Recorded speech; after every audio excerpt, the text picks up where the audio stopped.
പ്രതിസന്ധികളോടും കുപ്രചരണങ്ങളോടും പടപൊരുതിയാണ് മുന്നോട്ടു പോകുന്നതെന്ന് ശബരിമലയിലെ മെസ് കരാറെടുത്ത വനിതാ സംരംഭക കൊല്ലം സ്വദേശിനി സുധാ പഴയ മഠത്തിനാണ് ഇക്കാര്യം പറയാനുള്ളത്. അയ്യപ്പന്റെ അനുഗ്രഹവും ദേവസ്വം ബോർഡിന്റെ പിന്തുണയും ഉള്ളതുകൊണ്ട് മാത്രമാണ് മുന്നോട്ടു പോകാൻ കഴിയുന്നത്. ആദ്യമായി കരാറെടുത്ത വനിതാ സംരംഭക എന്ന നിലയിൽ നേരിടേണ്ടി വരുന്നത് നുണപ്രചാരണങ്ങളെയാണ്. കരാർ ഉപേക്ഷിച്ച് പോകണമെന്ന രീതിയിൽ പലരും ബുദ്ധിമുട്ടുണ്ടാക്കുന്നുണ്ട്. പ്രതിസന്ധികളോട് പടവട്ടിയാണ് പിടിച്ചു നിൽക്കുന്നതെന്നും സുധ ന്യൂസ് 18 പറഞ്ഞു. ശബരിമല സന്നിധാനത്തെയും പമ്പയിലെയും നിലയ്ക്കലെയും ഭക്ഷണ വിതരണം അത് ദേവസ്വം ബോർഡിനെ സംബന്ധിച്ച് വലിയ ഒരു വെല്ലുവിളിയാണ്, വലിയൊരു ടാസ്കുമാണ്. അത് ഇത്തവണ ഏറ്റെടുത്തിരിക്കുന്നത് ഒരു വനിതയാണ്, സുധ പഴയ മഠത്തിൽ. ഒട്ടേറെ വെല്ലുവിളികൾ അതിജീവിച്ചുകൊണ്ടാണ് അവർ ഈ ഒരു ലക്ഷ്യത്തിലേക്ക് വന്നത്. അതിനെ തുടർന്ന് ഒരുപാട് പ്രതിസന്ധികൾ നേരിടേണ്ടി വരുന്നുണ്ട്. പക്ഷെ അതൊക്കെ മറികടന്ന് ദിവസവും 5000-ലധികം ആളുകൾക്ക് വ്യത്യസ്തങ്ങളായ രുചികരമായ ഭക്ഷണം 4 നേരം നൽകുന്ന വലിയ ഒരു ലക്ഷ്യമാണ് അവർ നിറവേറ്റുന്നത്. സുധ ചേച്ചി നമ്മോടൊപ്പം ചേരുന്നുണ്ട്. ചേച്ചി, ശബരിമലയിലൊരു വനിത ഈ ഒരു ഭക്ഷണത്തിന് ചുമതല ഏറ്റെടുക്കുക എന്നുള്ളത് ആദ്യം അറിഞ്ഞപ്പോൾ തന്നെ എല്ലാവർക്കും ഒരു കൗതുകമായിരുന്നു. ഒരു വനിതയെ കൊണ്ട് ഇതൊക്കെ സാധിക്കുമല്ലേ എന്ന്. എങ്ങനെയായിരുന്നു ആ ഒരു അനുഭവം?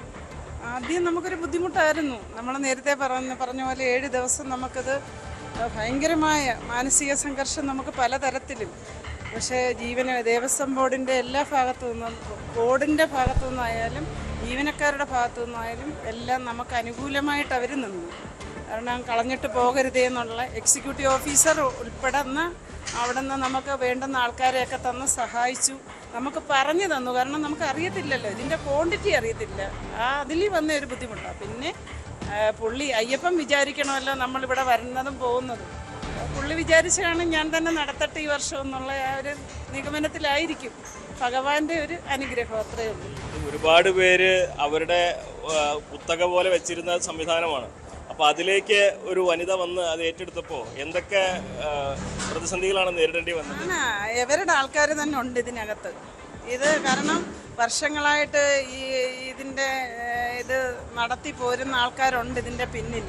അപ്പോൾ അവർക്ക് ഇത് കിട്ടാതെ വന്നപ്പോൾ ഉള്ളൊരു വിഷമവും, പിന്നെന്ന് പറഞ്ഞാൽ നമ്മളിത് നിർത്തിയിട്ട് പോകുവാണെങ്കിൽ അവർ ഏറ്റെടുക്കാമെന്ന് വരെ പരസ്യമായിട്ട് അവർ പറഞ്ഞു കഴിഞ്ഞു. ഇത് നിർത്തുന്ന പറ്റത്തില്ല, ഒരു സ്ത്രീ ഇത് നടത്തത്തില്ല, ഇത് എല്ലാവരും ആശുപത്രിയിലാണ്, എല്ലാവർക്കും അസുഖമായിട്ട് കിടക്കുകയാണ്, ഞങ്ങൾക്ക് വയറ്റിളക്കമാണ്, ഛർദിലാണ്, അങ്ങനെയൊക്കെ പറഞ്ഞ് നമ്മളെ ഒരുപാടങ്ങ് നമ്മളും വിചാരിച്ചു ഇത് പറ്റത്തില്ലായിരിക്കും, നമുക്കങ്ങ് നിർത്താം, കരാറങ്ങ് ക്യാൻസൽ ചെയ്യാമെന്ന് വിചാരിച്ചു. പക്ഷെ ഭഗവാൻ അതിന് നമ്മളെ അനുവദിച്ചില്ല എന്ന് വേണം പറയാൻ. എല്ലാം ഭഗവാന്റെ ഒരു അനുഗ്രഹം, അത്രയേ ഉള്ളൂ.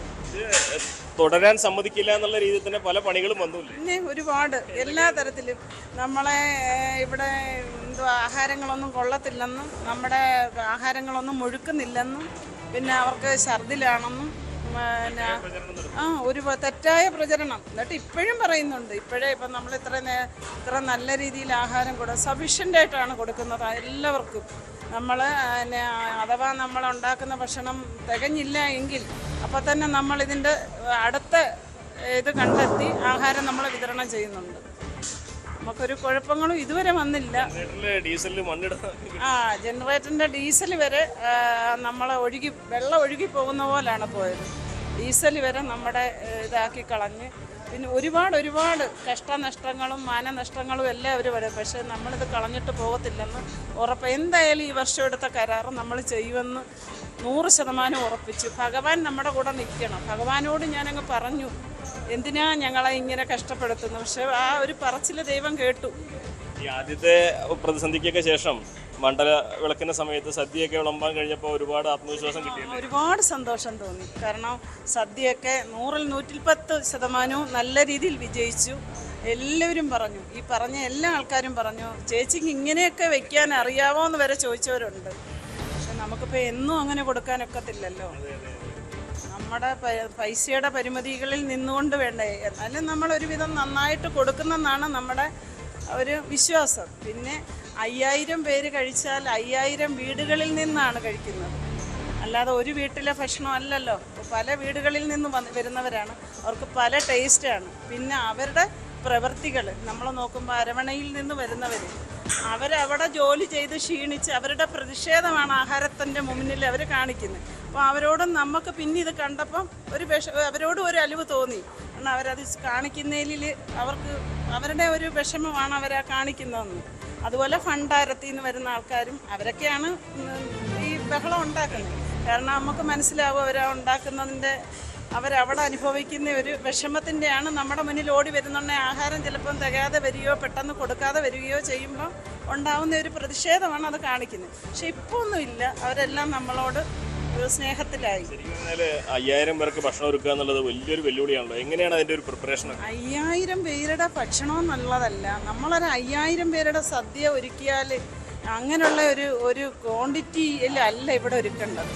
5000 പേരുടെ ഭക്ഷണം ഒരുക്കിയാൽ 1000 പേർക്ക് ഇവിടെ കൊടുക്കാനൊക്കത്തില്ല. നമ്മൾ സാധാരണ ഒരു 5000 പേർക്ക് സദ്യ ഒരുക്കിയാൽ നമ്മളെ നാട്ടിൽ പറയും അതൊരു 5500 6000 പേർക്ക് കൊടുക്കാവുന്നു. പക്ഷേ ഇവിടെ 5000 പേർക്ക് സദ്യ ഒരുക്കിയാൽ 2000 പേർക്ക് പോലും കൊടുക്കാനൊക്കത്തില്ല. അതാണ് ഇവിടുത്തെ കാരണം. നമ്മുടെ കല്യാണത്തിന് ചെല്ലുമ്പോൾ അതിന് മുന്നേ നമ്മൾ എന്തെല്ലാം കഴിച്ചും കൊണ്ടായിരിക്കും ചെന്നിരിക്കുന്നത്. ഇവിടെ കിട്ടുന്ന ആഹാരമല്ലേ ഉള്ളൂ. അങ്ങനെ ഒരു വ്യത്യാസം. കണക്കൂട്ടലൊക്കെ ഒരുപാട് തെറ്റുണ്ടായിരുന്നു. കണക്കൂട്ടലുകളെല്ലാം നമ്മുടെ തെറ്റിപ്പോയി. ആദ്യം ഒരാഴ്ച അവർ പറയുന്നതൊക്കെ ശരിയാണ്. ആദ്യം നമ്മുടെ കണക്കൂട്ടലുകളെല്ലാം തെറ്റിപ്പോയിരുന്നു. പിന്നെ നമുക്ക് അവരുടെ ക്വാണ്ടിറ്റി മനസ്സിലായി. അതിന് നമ്മളെ ദേവസ്വം ബോർഡ് ഉദ്യോഗസ്ഥരും, ഞാൻ പറഞ്ഞല്ലോ നേരത്തെ, ദേവസ്വം ബോർഡ് ഉദ്യോഗസ്ഥരും എക്സിക്യൂട്ടീവ് ഓഫീസറും എല്ലാം നമ്മളെ നല്ല രീതിയിൽ സഹായിച്ചു അതിന്. കാരണം അവർക്കിതൊക്കെ നടത്തി കണ്ട് പരിചയമുള്ള ആൾക്കാരല്ലേ. അവർ നല്ല രീതിയിൽ നമ്മളോട് സപ്പോർട്ട് ചെയ്തു. ഇതിലെ ഈ പച്ചക്കറി കൊണ്ടൊരു വലിയ വെല്ലുവിളിയായിരിക്കും അല്ലേ?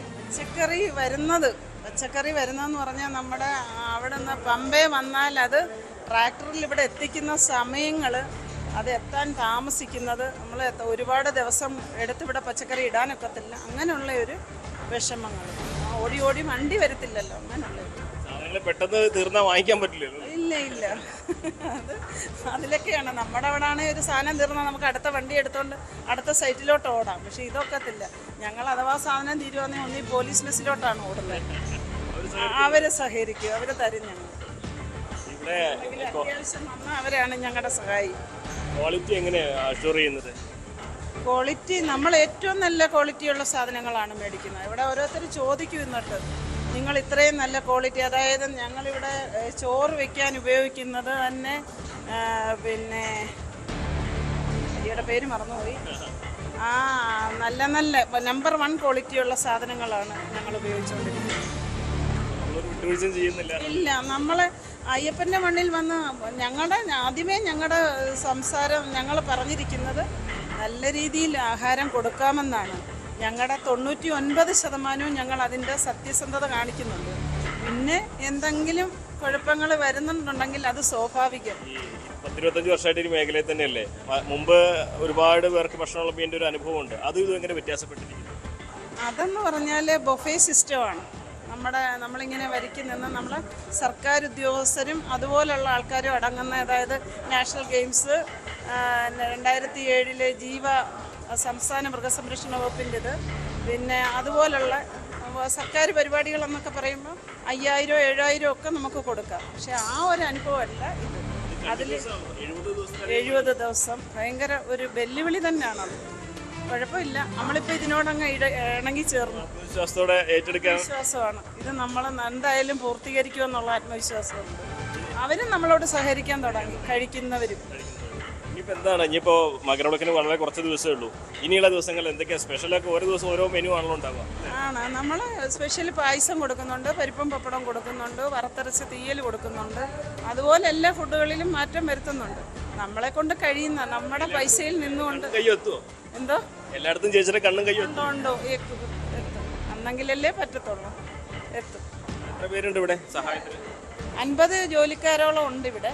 അല്ലാതെ ദേവസ്വം ബോർഡ് ജീവനക്കാരും ദേവസ്വം ബോർഡ് ഉദ്യോഗസ്ഥരും ഒക്കെ നമ്മളെ പറഞ്ഞു തന്ന് സഹായിക്കാനും അല്ലാതെ എല്ലാവിധ സഹായങ്ങൾക്കും ഉണ്ട്. ഇടയ്ക്ക് ദേവസ്വം ബോർഡ് സദ്യ നടത്തണം എന്നൊക്കെ പറഞ്ഞപ്പോൾ എന്തായിരുന്നു അതിൻ്റെ ഒരു?